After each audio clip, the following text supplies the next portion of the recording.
فليضحكوا قليلا وليبكوا كثيرا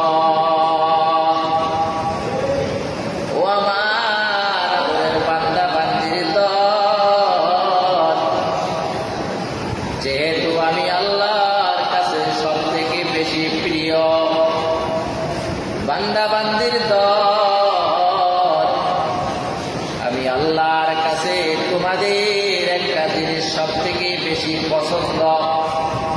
বান্দারে নামাজ পড়ো, আমি আল্লাহর কাছে পছন্দ। দুনিয়াতে রোজা রাখো, আমি আল্লাহর কাছে বড় পছন্দ। তুমি রোজা রাখছো, হজ করতে গেছো, দান সদকা করেছো, আমি আল্লাহর কাছে সব ইবাদতগুলো বড় পছন্দ।